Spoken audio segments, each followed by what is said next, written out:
بسم اللہ الرحمن الرحیم۔ ہم اور آپ اپنا پیسہ، اپنی پونجی جہاں جمع کرواتے ہیں، بینکوں کی طرف سے ہدایات اور نوٹس کے میسیجز آتے ہیں کہ دھیان رہے، خبردار ہو جائیے، کہیں آپ کا یہ پیسہ کوئی اور چپکے سے نہ لے اڑے، کوئی آپ سے اکاؤنٹ کی ڈیٹیل مانگے، کوئی او ٹی پی مانگے، کوئی اور نمبر مانگے، شیئر نہ کریں۔ اور اگر کسی آدمی کو مہینے بھر کی محنت کے بعد یہ پتہ چلے کہ جو تنخواہ اسے ملنے والی تھی کسی اور کے اکاؤنٹ میں چلی گئی، تاجر بزنس مین کو پتہ چلے جو پیمنٹ آنے والا تھا وہ کہیں اور چلا گیا، تو کیا حال ہوگا میرے بھائیوں؟ مہینے بھر کی یہ تو بات ہے، آدمی پریشان ہو جائے، اور اگر پوری عمر کی کمائی کوئی اور لے اڑے تو پھر کیا ہوگا؟ قیامت میں امت کے بعض افراد کا یہی حال ہوگا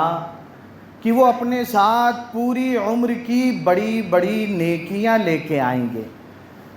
حج ہے، نماز ہے، زکوٰۃ ہے، دوسری عبادتوں کا ثواب،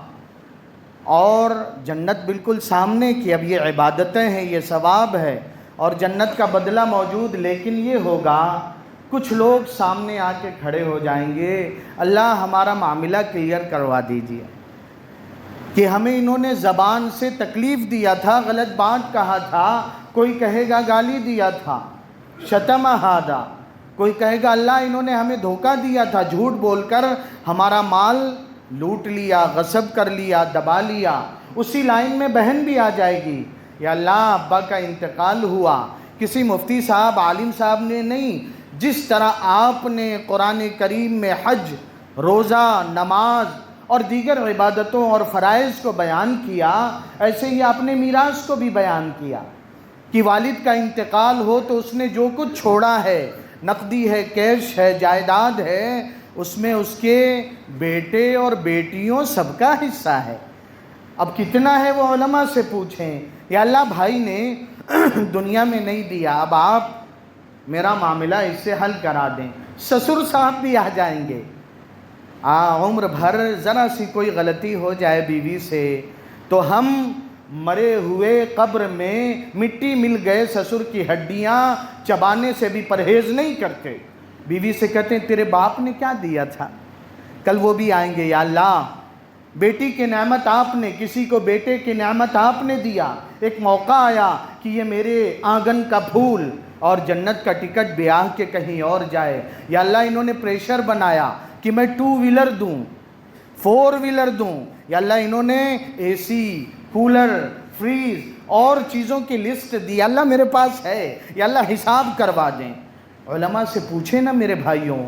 کسی مومن، حدیث پاک میں ہے کسی مومن کا مال اس کے دل کی رضامندی کے بغیر لے لینا، یوز اور استعمال کرنا جائز نہیں، یعنی حرام ہے۔ کل اللہ کے دربار میں جو بڑی اسٹائل میں 4 ویلر اور 2 ویلر لے کے پوز مارتے پھرتے ہیں وہ دینا پڑے گا۔ اب وہاں 2 ویلر تو نہیں آئے گی، وہی حج کا ثواب، روزے کا ثواب، تو پوری زندگی کی سیونگ نیکیوں کی کل کوئی اور لے۔ حدیث پاک، صحابہ نے آقا حضرت محمد الرسول اللہ درود پاک صلی اللہ علیہ وآلہ وسلم سے پوچھا اتدرون ما المفلس وفی روایہ من المفلس، میرے لاڈلوں تمہیں پتہ ہے فقیر کون ہے، کنگال کون ہے؟ انہوں نے کہا اے اللہ کے نبی صلی اللہ علیہ وسلم، ہم تو اسے ہی جانتے ہیں جس کے پاس کوئی کیش اور نقدی ملا درہم اور زندگی گزارنے کا معمولی سے معمولی کمتر سے کمتر سامان بھی نہ، ولا متاع۔ تو آقا صلی اللہ علیہ وسلم نے کہا نہ، وہ نہیں ہے میری امت کا غریب اور فقیر، میری امت کا غریب اور فقیر تو وہ ہے جو اللہ کے دربار میں یأتی یوم القیامت بصیام وزکاۃ وصلاۃ، اور یہ بڑے بڑے زکوٰۃ، روزے اور نماز کا ثواب لے کے آئے، لیکن اس کے ساتھ وَيَأْتِي قَدْ شَتَمَ هَذَا وَضَرَبَ هَذَا وَأَكَلَ مَالَ هَذَا وَسَفَكَ دَمَ هَذَا، اس کے ساتھ یہ کرتوت کر کے آئے، تو پھر کیا ہوگا؟ اللہ کے یہاں انصاف ہوگا۔ حدیث پاک میں ہے کہ کل اللہ حق والوں کو حق ضرور دلا کے رہیں گے، تمہیں ادا کرنا ہوگا، یہاں تک کہ اگر کسی سینگ والی بکری نے بغیر سینگ والی بکری کو مارا ہوگا تو اسے بھی بدلہ دے کر پھر مٹی میں ملایا فنا کیا جائے گا، لیکن بدلہ انصاف۔ تو میرے بھائیوں، ہمیں یہ اللہ نے رمضان اسی لیے دیا کہ اس میں ہم اپنی گڈ ہیبٹس کو، اپنی جو ہے اچھی عادتیں اور اسکل کو امپروو کریں، اسے تقویت دیں، اسے تعمیر کریں، تاکہ دنیا میں بھی اچھی پیاری زبان کسے نہیں بھاتی اور اچھی لگتی۔ ہم کڑوے بول بول کر لوگوں کا دل توڑتے ہیں، کل یہ زبان برباد کر دے گی۔ بڑھی ہوئی لالچ، یہ رمضان اللہ والے یوں ہی نہیں کہہ رہے ہیں، صفات بنانے کا مہینہ اللہ نے دیا ہے کہ روزہ رکھ کر کھانے پینے سے بچ کر خواہشات کا گلا گھونٹنے کے ذریعے ہم اس لالچ پہ بھی قابو اور کنٹرول کر لیں کہ نہ، میرے اللہ نے کہا ہے میری بہن کا حصہ ہے، اپنے بچوں کی وجہ سے میں بہن کا حق نہیں ماروں گا۔ تو یہ لالچ جو ہے جہیز،